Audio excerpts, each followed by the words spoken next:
Hey. Welcome to episode 97. We're almost 100. Well, I'm not 100, but the podcast is almost 100. Yeah, that was awkward. But I was going to cough. Welcome, welcome to episode 97, Strength and Diversity. I'm back from my trip, so you'll see the familiar background and my familiar shirt. And this episode is really close to my heart because I have a disability, speech impediment, coordination differences, and I've been so fortunate. People have included me over and over again and help me feel equal, and that has hugely enhanced my life and enhanced my opportunities and now my ability to get back as a speaker and a coach. And today's guest is going to expand on these concepts so much and so much more articulately than I just did. So without further ado, today's guest, Kira Kimball.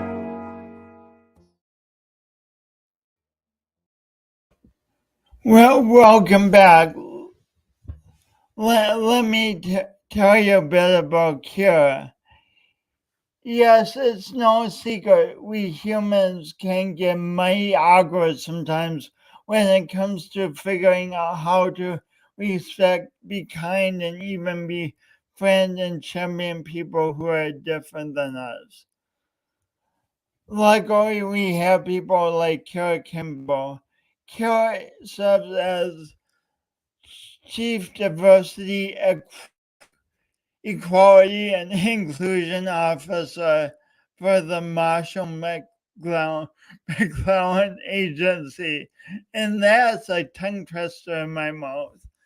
She loves the challenge of creating a workplace culture where everyone can be their authentic selves, an environment that fosters a strong sense of belonging, and a business strategy that harnesses the power of diversity. I know,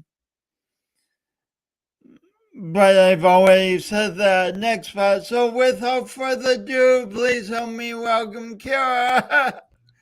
Hello, everyone. Hello, Jason. I'm so glad to be with you today. Hey, thanks for being on Awkwardly Awesome Podcast and really appreciate that you're here.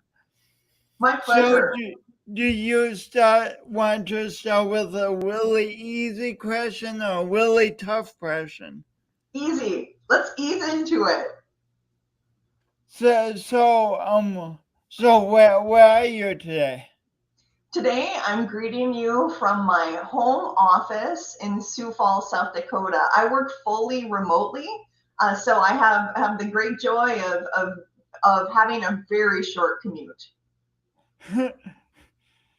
And there's usually not much traffic, huh?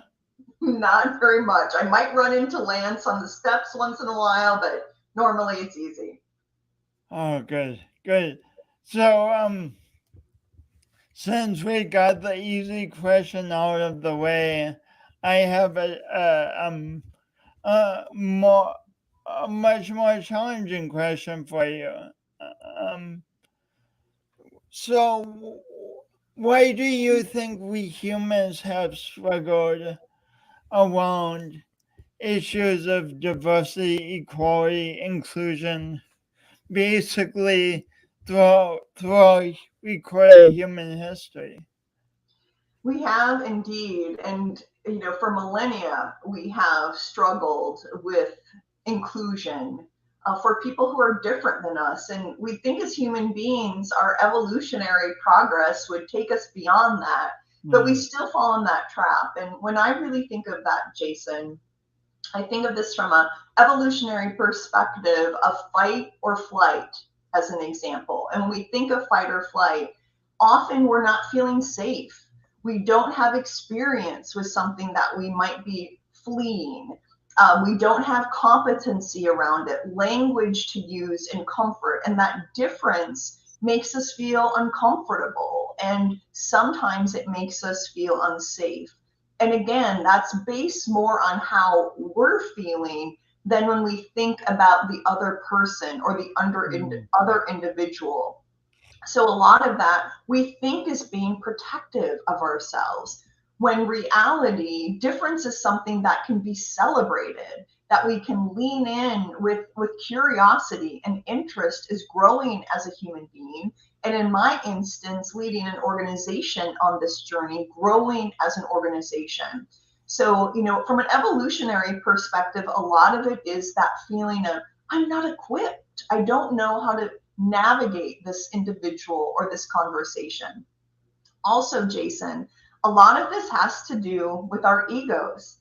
This is the reality of this, friends, that sometimes I believe that my perspective, my worldview, my belief about something is the only belief, the good belief, the right belief.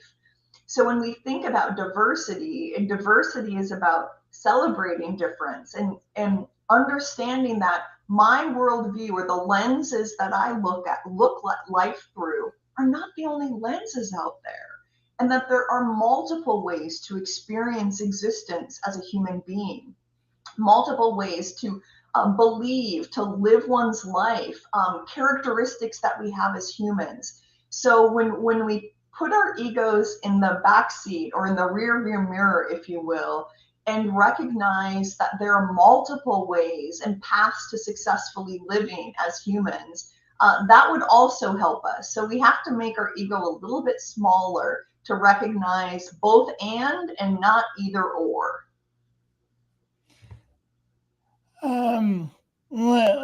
Wonderful. Linda from Canada says makes sense. We are afraid, and there's quite the combination when the ego gets involved, and then the feelings of fear both get involved.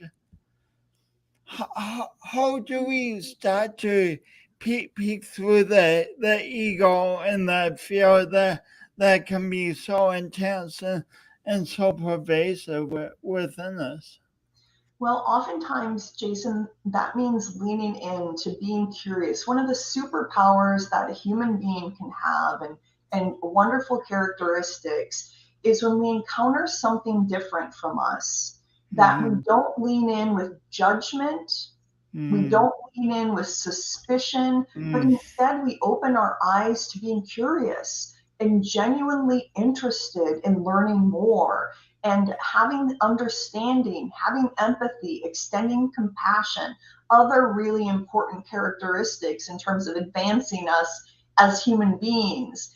And so that's one of the steps that we can really take, is suspend judgment, suspend suspicion, and really be open to learning. In my experience, not only as a DE&I leader, but also just as a person, that's where I've really grown the most and really experience the vibrancy of humanity when I lean into someone who might have a different country of origin than I do, or a faith, or a sexual orientation. You name it. That's where we can really see the diversity of humanity is what makes us so strong. Curiosity, as Tim says, sounds like it's very loving. It's very loving to be curious.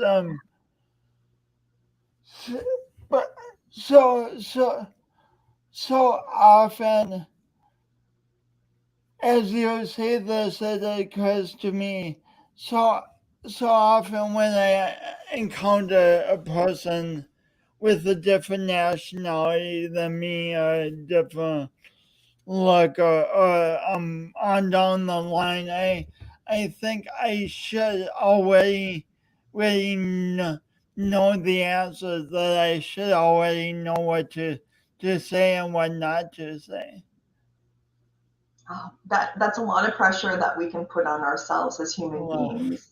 And sometimes those beliefs that we already need to know how to show up for that person and already have all that knowledge, it paralyzes us to even act because we put this expectation on us. So I would really encourage your listeners leaning in and hopefully having conversation about this is to give ourselves permission to be learners. And we talk a lot about that in my firm when we do education around inclusive leadership, as an example, or unconscious bias, that we need to create spaces for people to learn and for us to grow because we automatically don't know what it might mean to live in a different country or have a different faith or have a disability. And when we're paralyzed by those things, it limits our interactions. And if I'm afraid to speak with someone because I don't feel equipped, I might be missing out on a new best friend, a business partner, hmm. a great advocate, someone who can teach me something and grow. So it's okay to show up as a learner. And I do these in my own conversations when I'm meeting with individuals who might be different than I am. And I tell my organization, our 9,500 colleagues, to give yourself permission to be a learner. And one more thing, Jason, to add, my experience has been that individuals who identify differently than I do, when I show up as a learner, they extend grace to me. They don't necessarily have an expectation that I need to understand what it means to be a gay person or an immigrant or refugee. They show up with empathy for me as a learner as well. Kira, before the show, you were telling me how you approached talking to someone who is non-binary for the first time. Yeah. Yes. So I remember having a conversation or getting ready to go to coffee with someone who identifies as non binary in terms of they don't see themselves as a specific gender, if you will. And this individual used pronouns they and them to refer to themselves. And I remember I was so nervous coming to this coffee date because I really wanted to show up for them and use inclusive language so they would feel seen in this conversation. And I really came before them with humility and told my truth in that and said, I'm coming a little bit nervous. I want to let you know that. I want to honor you with the correct language, but I want to let you know I don't have a lot of experience. And I really found in that me telling my truth and putting my vulnerable cards on the table really moved our intimacy in terms of relationship building quickly because I shared that vulnerability, but the individual, they also understood that I was really sincere in wanting to learn and really wanting to honor them with language because we know the words that we use, the language that we use can be very impactful in terms of you and I and your viewers, Jason, feeling seen and feeling recognized for who we are. So I've developed this muscle, if you will, of, and it takes practice, but Hmm. really leaning with that vulnerability of outing myself as a learner and that I don't have a lot of experience here, but I want to do the best that I can. And that is something that I would encourage your listeners and your audience to consider as opportunities too, because when we enter a relationship with vulnerability, generosity, and authenticity, in my experience, great things can happen from that. So, someone might be thinking, Kira, I hear what you're saying, but it sounds overwhelming to enter a relationship with someone I don't know with vulnerability. Is there any way? So my question is there any way we can baby step towards being more vulnerable as we enter relationships? Yeah, there certainly is. And I acknowledge that I've had a lot of training and education in this background. So some of these concept or skill sets, I've invested a lot of time and energy in. But it's important for all of us to know this becoming an inclusive human being is for everyone. And that you don't have to have all of these competencies at high level expertise to start out. So that's what I really want to level set for everyone. And part of this, again, is just demonstrating an interest to get to know someone. Plain and simple. Again, meaning that we leave off some of the biases that society might give to us through media, through movies, stereotypes that we hear, and that we decide we're not bringing those to the conversation, but that we're going to lean in with openness. And part of this work is also believing someone's story. And instead of saying things like, no way, that could not have happened, I'm just not going to believe that was their experience. We want to suspend those kinds of judgments and instead really just lean in with believing someone's story. That can be a way to tiptoe into this, Jason, if you will, instead of fully being vulnerable like I was in that example of meeting someone who identified as non-binary, is really coming into a relationship or meeting someone and believing their experience that they share with you. Hmm. Hmm.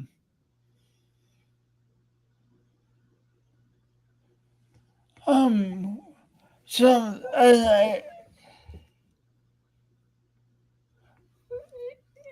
the next question that comes to mind is, what's the balance between acknowledging someone's difference in discussing it appropriately, and then just being human. Last night, it comes to mind that I was walking, and the people ahead of me who were of a different nationality than I was, like one of the little kids dropped a shoe and they didn't notice, and so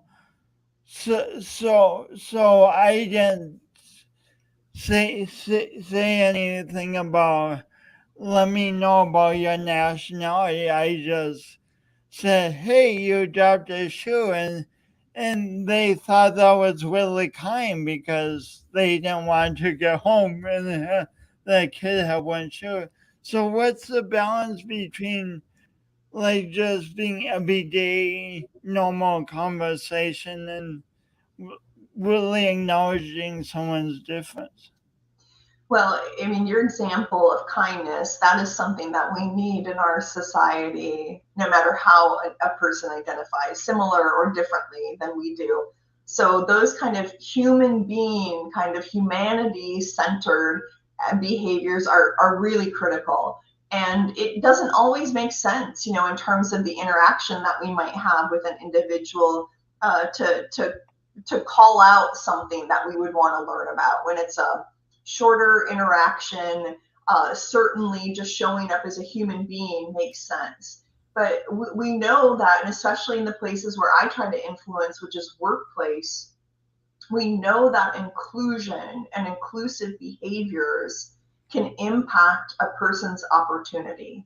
So while you were trying to be a good community member and help a family not be missing a shoe when they walk 5 more blocks home, those are important behaviors. But in spaces, systems, if you will, whether it's a workplace, and we have so many of them in different industries, whether it's the justice system, whether it's education, healthcare, financial, so many other spaces, we know that inclusion and access, if you will, can impact a person's opportunity. So when I think of the workplace as example, and that's where I really want to impact transformation, when we think about how we invest in people, how we give learning opportunities, how and who, with whom we invest development and mentoring, when we think about who we bring on to interview, to recruit, to hire, to promote, to wear our brands outside in our communities across across North America and the world, to be on boards as an example. That type of inclusion is not only something where it feels good to be included, because you and I both have had those experiences where it's affirming to be included, but it also could impact a person's career trajectory. And we know, if we get promoted, if we get invested in more opportunities to grow our career, that might help you and me and others generate more wealth, more social capital to influence, an opportunity to start a 401k, to buy a car for my kid, to purchase a home, and even day-to-day things. This is what we have to realize, even in workplaces, buying groceries, getting gas. So thinking about inclusive policies in our workplaces, in our organizations, in community, is what really can create opportunity or barriers for folks. So humanity, we need to show up that way. For me, it's the right thing to do, but it's also an opportunity for empowerment for folks who maybe don't identify in some of the dimensions of diversity that I do. Did that make sense? I know that was kind of heavy to throw in the middle of the afternoon. So, let's break it down a little bit. Yep.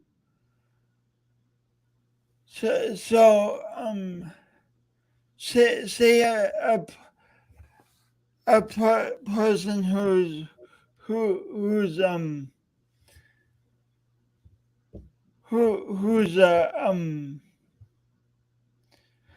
Hispanic and non-binary comes to a workplace.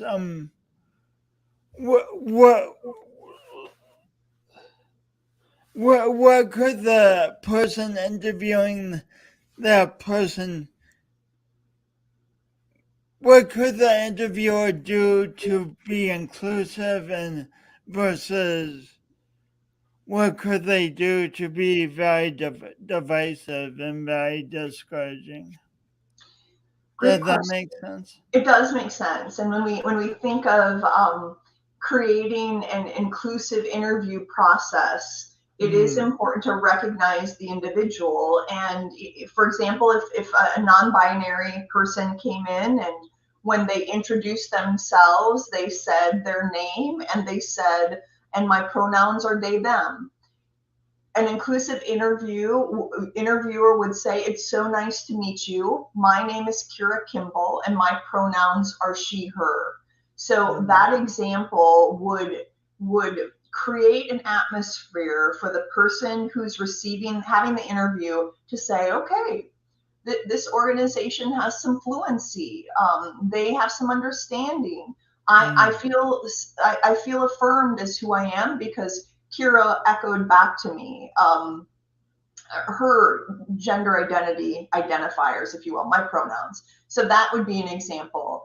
If someone came in who identifies as Hispanic, now I may not know that.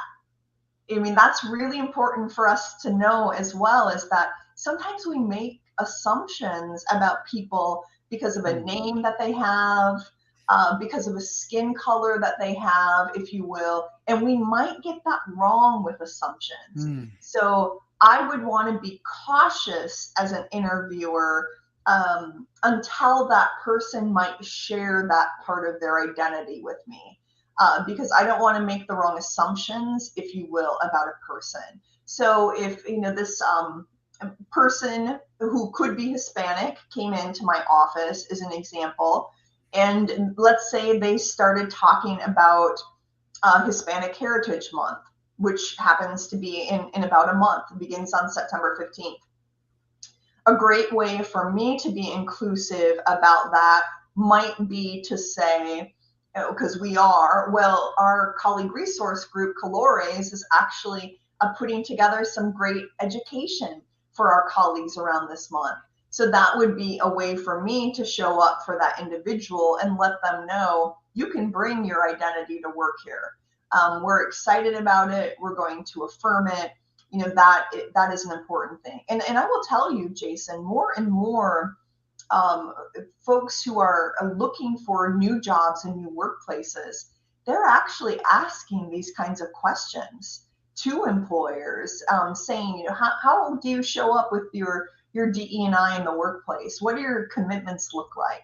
And as someone how might I be included?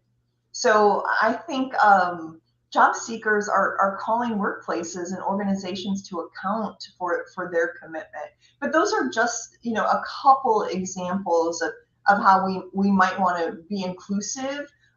If an individual came in with a hijab, as an example, which is a Muslim head covering for a woman, and it happens to be the month of Ramadan. I use this as a real example because when I went into one of my doctors and she was a new doctor to me, I noticed that she did have a hijab. I noticed that it was Ramadan because I know those things, and I know not all of us know them, but I was able to greet her, and say, I hope she's having a wonderful Ramadan.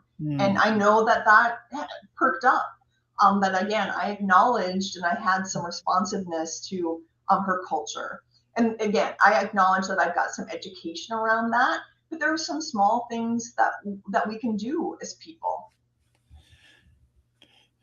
So let's consider the opposite side as someone interviewing for a job, like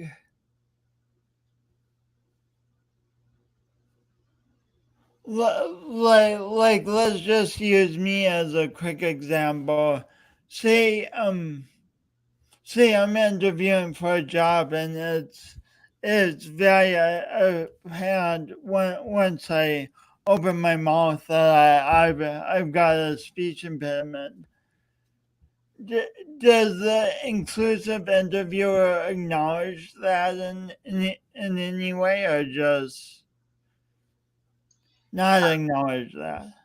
I think that not to say that out loud in terms of, Jason, I noticed you have a speech impediment. That would not be something that I would advise, but I would try to have some recognition that I'm talking with someone who might speak a little slower. I want to make sure that I create an environment where Jason can show up as his best self. So, Jason, I might slow my cadence just a little bit in hopes that I might create some safety for you and that I'm not showing up creating an urgent environment.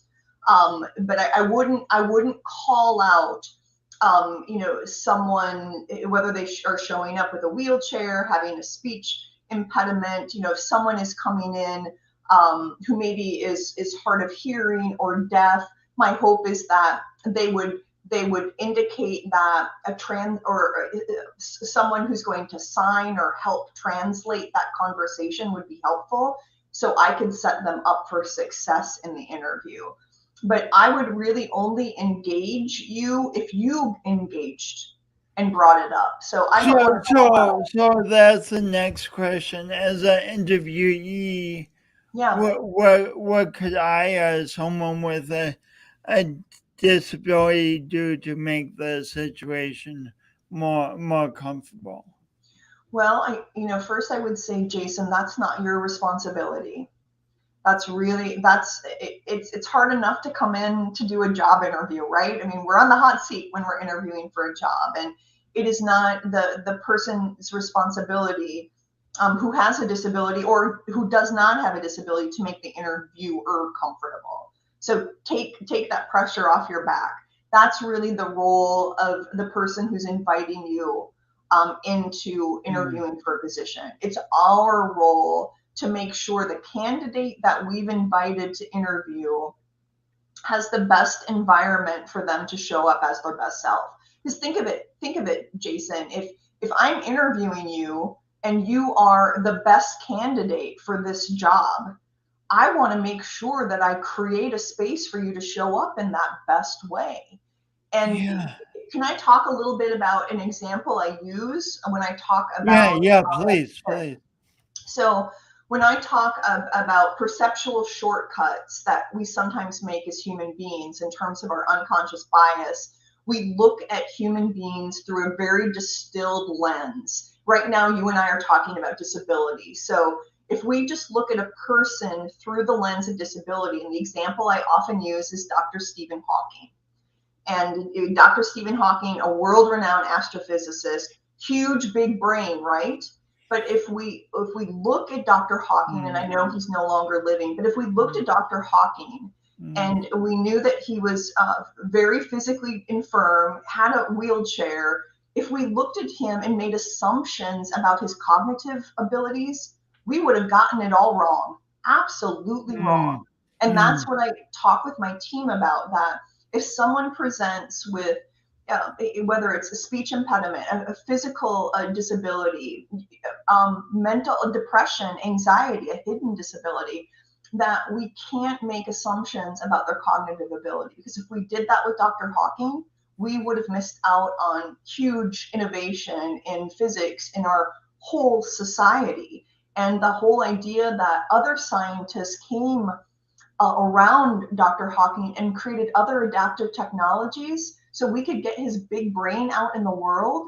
It's just a super example. So I just share that because it's really important for us as interviewers, as mentors, as managers, whatever that is to not distill a human being down to one dimension of their identity. So that makes sense.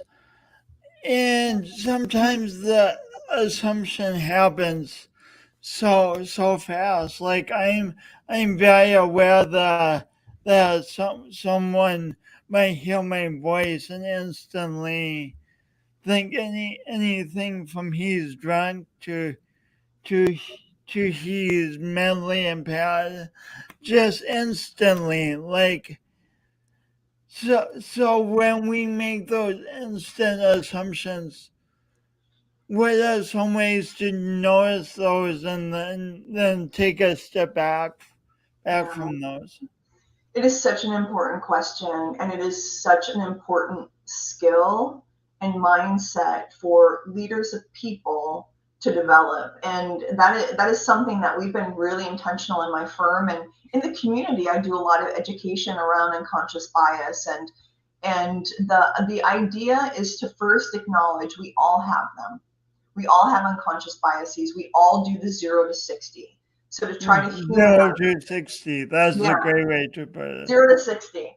But what can differentiate us is when we have that level of self-awareness to notice, all right, I hear myself with this talk about this person, and I'm writing a story about them that is based on assumption. You and I know what happens when we assume. So, I mean, I think about 95% of our 9,500 colleagues have gone through this unconscious bias workshop, which I'm really proud of. And that is giving us the awareness to know when we begin to draw conclusions, and then we slow it down. Then we recognize, to use your example, Jason, I'm interviewing Jason. I hear myself going to his ability, his cognitive ability to become an account manager, whatever that might be, based on his speech. I don't think I'm dealing in reality. When I look at Jason and all of his experiences on his resume, understand his capabilities, I know that I need to put that to the side. So this is something that we can learn, Jason, but it's a discipline. And it takes ownership to own our biases. And I know mine. I know when I need help. I know when I need to make sure I bring a partner in with me, that I get feedback. that I slow down my thinking again, and I have that level of awareness, because it does go from 0 to 60. We have research tells us we bring in 11 million bits of information into our brains every given moment. We can only interact with 40 of them, only 40. So our brain has to take shortcuts, but you and I and your viewers want to make sure that we're not taking shortcuts when it comes to making decisions about people. That is so critical, that we're well informed, we're thoughtful, and we're intentional, because the decisions you and I can make about people can impact their opportunities. So am I hearing you right that yes, we will have unconscious bias, and we don't have to be glued to them, but we can be curious beyond them. Yeah, you got it right. I mean, that is absolutely it. And my experience, the best way to disrupt our biases is, again, to recognize them and then to take steps to become educated. Listen to a podcast, read a book, go to an event where maybe you're the person of difference, if you will. Develop some learning around this, and that's what really equips us with the ability to think differently. That's been, again, that's been my absolute best learning, but it takes intention. It takes each of us deciding we're going to make a different choice going forward. So we've talked a lot about visual and auditory differences, but what about hidden differences like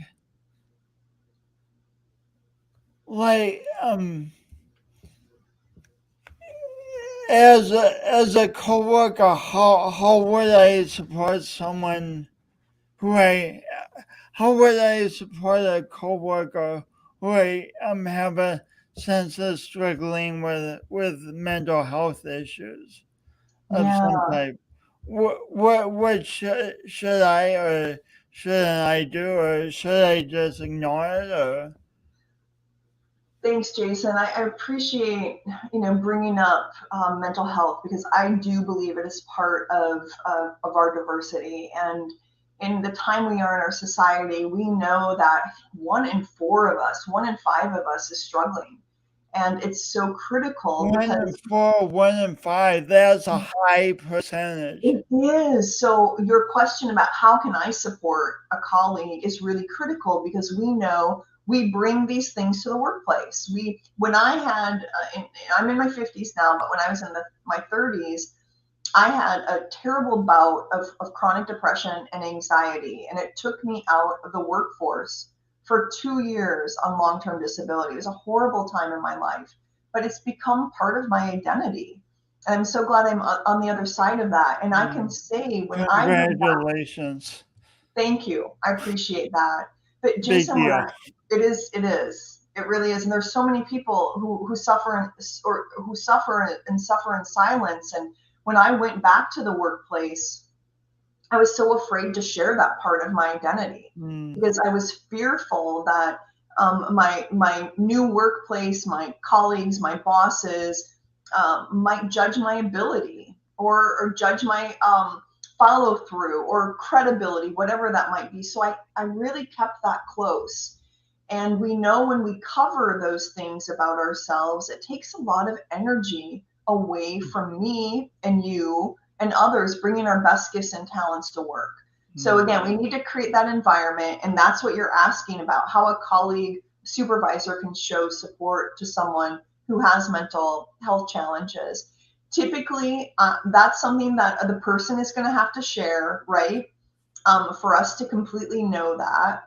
And what my experience has been in those kind of conversations, really with anyone, is if Jason, if you told me you have chronic anxiety and I was your supervisor or your colleague, I might say to you, So Kira, I want to tell you something. I have chronic anxiety.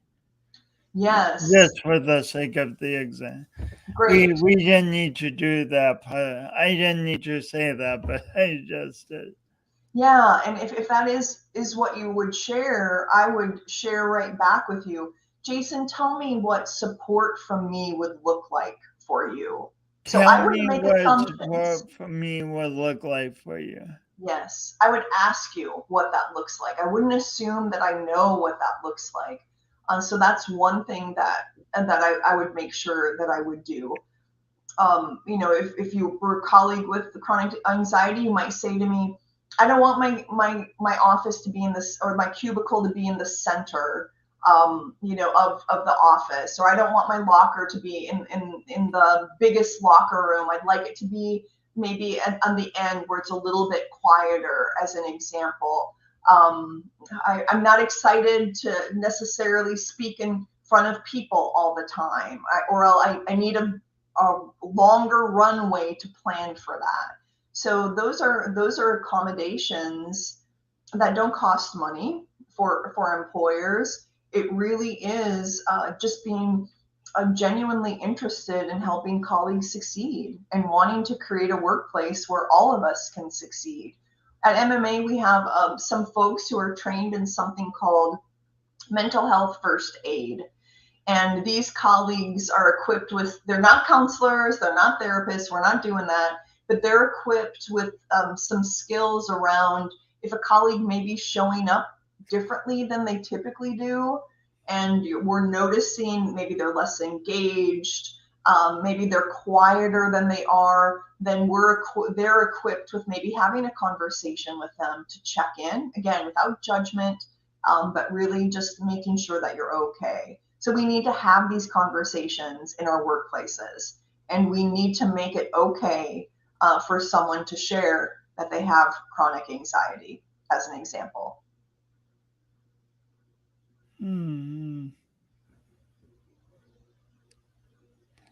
This brings up another question, and it's a complicated one. So, what's the line between making adaptations for someone to succeed in a job and and and then just saying you're not right for this job. Let's consider something else. Like if I came to you and said I have chronic anxiety and don't want to speak in public at all, but 99% of my job description was speaking in public. That would be like that'd be a hard thing to navigate. So how does an employer tread Right. that complicated line? Yeah, that is we need to be thoughtful in these types of conversations. And my experience has been that an individual more than likely will not apply for a job when they look at the job descriptions and all of the bullet points, if you will. They'll deselect. They'll see, I'm not sure this is the job I want. I don't see me being able to be successful even with accommodations, because I think that's an important part of it.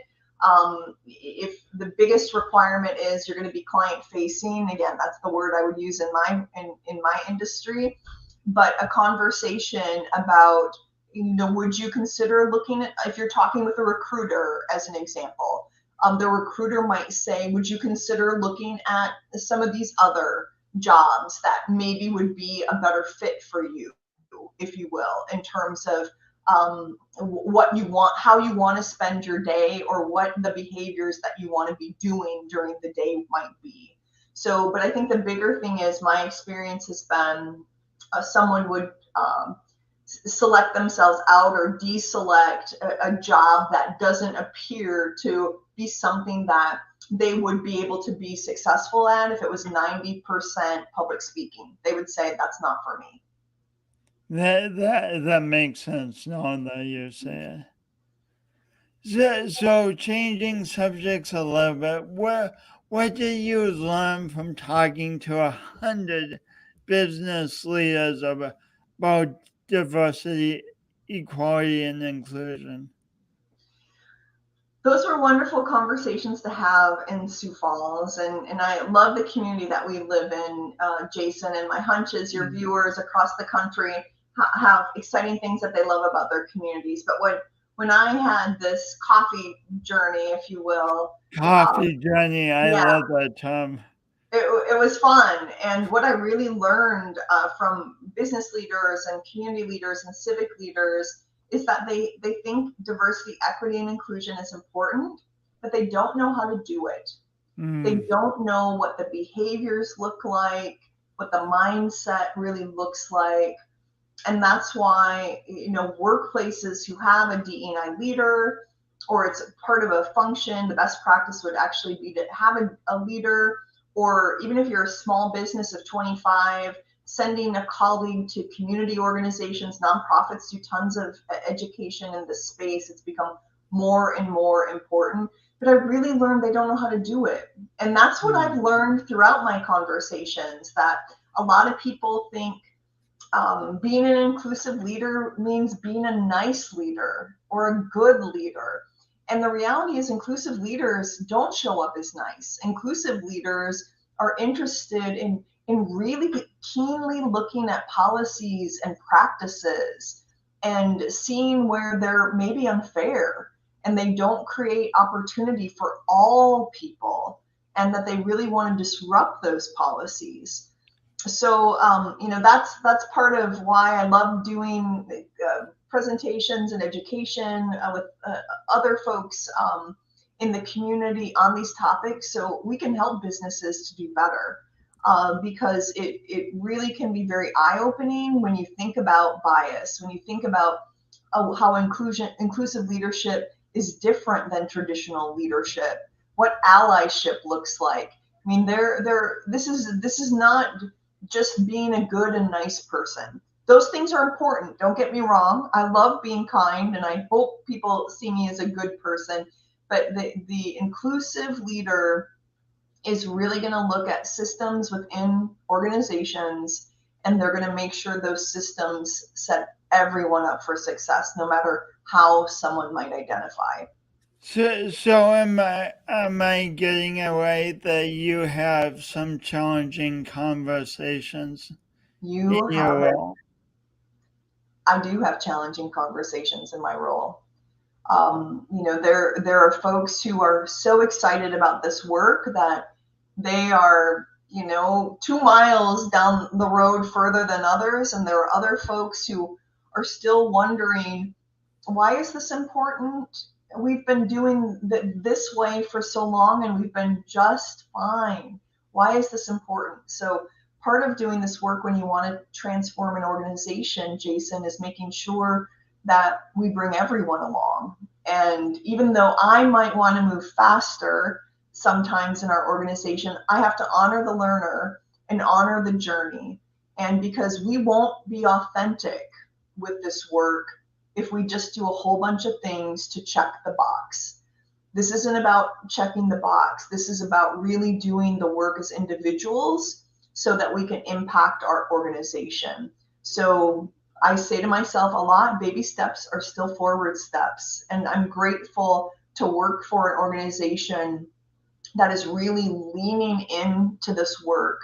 And the partnerships that I have throughout our firm are so encouraging. But it is not easy work. It is definitely not. And it's so much based on our values, who we are as people, that when we talk about values and beliefs, we know those are going to be heavy conversations. And 20 years ago in the world of work, we didn't like bringing our whole selves to work. We wanted to have a separation of work and life.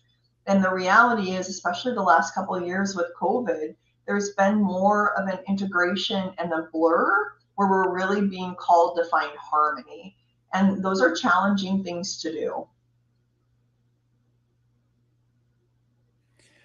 I Speaking of challenging things, I be remiss if I didn't ask those. So so what about like talking politics in the workplace? like views of national and state politics are so divided right now. Do we just, is that just a taboo subject totally in the workplace, or is there a way to talk about it? That's a great question, and that's another hard one you're bringing to me, Jason. And I think Yeah. in the past, people would say, we're not going to talk about politics or religion at work. That's just not something that we're going to bring to work. And I think that folks are still uncomfortable with those kinds of conversations. But we know that the things outside in society, they impact us when we come to work. And we know that for some folks, what's going on in politics is fabulous. For others, it's not fabulous. So we've got diversity of thought within that as well. So it's really important, as opposed to deciding what's right, what's wrong. That's not the conversation to have. It's the conversation is to have is how do we talk about our differences in belief, and value, and to do this with dignity and respect. And again, to recognize diversity of thought is prevalent. So do we have an MMA voices around politics? We don't. And I don't think that we necessarily will, but we have to honor that people think differently about what's going on in society. And that if we're really true to our course of valuing diversity and different perspectives, it's important for us to create space for all people to show up with those different perspectives and learn how to navigate those conversations with dignity and respect. Because we still have to work together as a team, and we don't get to pick and choose, who I'm going to be on the egg team with or who I'm going to be on the healthcare team with. We bring the best skill sets and mindsets together, and we know that diversity in so many ways makes us a higher performing team and a more innovative, creative team because of those things. So I it's a hard one. Mhm. We don't necessarily talk about politics, but we know our team members are talking about it in their car rides to their clients, around the water cooler. We know those things happen. So how can we not divide the team, but again, just honor and dignify different perspectives? Thanks for a great response to a very tough and pressing question. In my work, I talk a lot about resilience after mistakes are made, and I call it doing our imperfect best. And what that means to me is we have a vision of the best we want to create for ourselves and for the people around us. And then when mistakes, obstacles, setbacks come up, and instead of using those to say, see, I know it wouldn't work, I'll just give up on that. We learn from all that and move forward towards the best we envision. What does doing your imperfect best mean to you, Kira? Oh, I love how you just talked about that. And in this work, there is so much imperfection. And even I, with my education and being the DE&I leader, I make mistakes all the time. Mm, I was sharing with you mhm, about Hispanic Heritage Month, which is coming up September 15th. And what I did, which was a mistake, I scheduled something else over it. And that was a huge mistake. And I had to go to the Hispanic colleague resource group called Colores and say, I made a mistake here, and I'm so sorry about that. What can we do to course correct? So I think my imperfect best is being resilient in my mistakes and not sitting in shame or guilt, because oftentimes shame and guilt can paralyze us from acting. And if we make one mistake, and I make plenty of them, but if we make a mistake and we decide, I'm not doing that anymore, I'm not doing that, DE&I work, I just keep falling on my face, then our organizations and our communities won't advance, because we are going to make mistakes. It's how we show up in them. So when I make my imperfect mistakes, or I make them pretty perfectly, frankly, when I make a mistake, I own it. I want to own it, and I want to model that. In fact, the mistake that I made when I was teaching inclusive leadership really recently, I shared it with 200 Marsh McLennan Agency leaders and said, here's an example of a mistake an inclusive leader can make. I made it. So I need to say my mistakes out loud, because then I give other people permission to step into it. Now, if we make a willful decision that's hurtful, that's not a mistake. That needs to have a different kind of conversation. But when I make a mistake, I'm not trying to be willful about it. I got to own it, speak the truth, ask for forgiveness, and move along and do better, and not sit in shame and guilt. So that's how I handle those situations. Powerful. So what? Part of owning up to the mistake is the fear of what the people will think of it. So what happened when you went to the Hispanic group and said, "Hey, I made a mistake"? Most folks lean in with absolutely, we can move on from this. That it's not like we're breaking up. I'm not going to be part of their group. They're not going to collaborate with me. There's a lot of grace when we own things, and there's a lot of grace when we own things. Yes, and I got feedback about, thanks Kira for owning your mistake and for saying it out loud. And that's the really important thing, when we make a mistake, that we own it, as opposed to just sweep it under the carpet, because that's not healthy from an organization perspective, and it's not authentic. When we don't own our mistakes, we're not being authentically committed to doing the work. So again, we're a learning culture, leaning in as learners, owning our mistakes, creating space for people to make mistakes and learn and do better. That's going to help our transformation as an organization. It won't be the last mistake I make. It won't. I love that phrase you said, creating space for people to learn and do better. Absolutely. Rather than like punishing and belittling for mistakes, create space for people to learn and do better. Yes, thank you for reinforcing that. It's just so important. So we're about to wrap up here, but I'm so curious. Like, you're working with a large organization. How do you deal with so many people? I don't know how else to ask the question.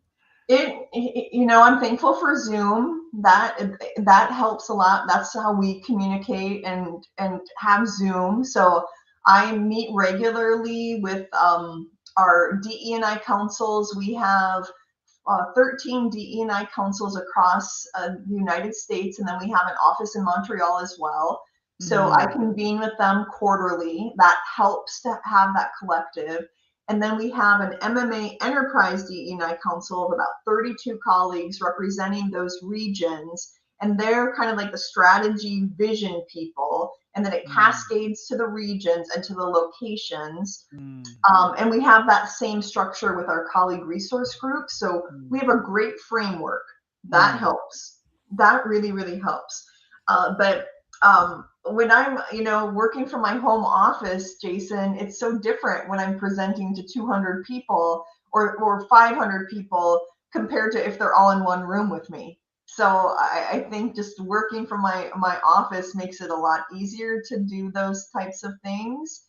But I would say that educating is my favorite part of my role. So I love convening people, and I'm learning all the time, because all of our regions are different. Colleagues in the West might identify differently than colleagues in New England. as examples. So it's just super cool to see the regions do this work in ways that make sense for their population and their community of colleagues. But I wouldn't have it any different, and we just continue to grow. So it's really an exciting time, and I have a lot of gratitude for my organization. Well, thanks for the amazing work you do. Thanks so much, and thanks for being on Awkwardly Awesome podcast. This is such an important conversation to for us to have and for people to have. The last question I ask everyone is there so many people that you would like people to contact you if they want more, or is there some resource you would suggest if they're really curious about this work? I really love Jennifer Brown's Inclusive Leadership. If you just Google that, it's an amazing book. And the reason why I like Inclusive Leadership by Jennifer Brown, and there's more to the title, but if you just Google Jennifer Brown Inclusive Leadership, is because it is so darn practical. And who doesn't want to have clarity in what we can do? But I've really appreciated, and that is a text I've come back to a lot of the time. But if you are, someone who, especially if you're in a workplace or in an organization and you want to be a difference maker, I would invite you to lean into that. Thank you so much, Kira. Thank you. It was wonderful to be with you and your followers. Have a great rest of your day in sunny Sioux Falls. Thank you. Wow. This is the best job. Every week I get to have a conversation with someone amazing like Kira about something that matters. How often do we talk to each other about things that aren't that meaningful? And yeah, sometimes it's fun to have a casual conversation and joke around. I love that. And I also love these very meaningful conversations. So I encourage you to have meaningful conversations with people who are important to you. Ask the questions you want to ask. As Kira says, be curious. None of us know it all. Let's just be curious and ask more and more questions. Thank you so much for spending time with me and Kira this week and next week. Next week, my friend Steve. Nope. Next week, my friend Steve Bormas is on. He's a master creator and has just an amazing life story, and it's so inspirational. So tune in next week for another conversation on Awkwardly Awesome Podcast. Have a great evening. Have a great evening.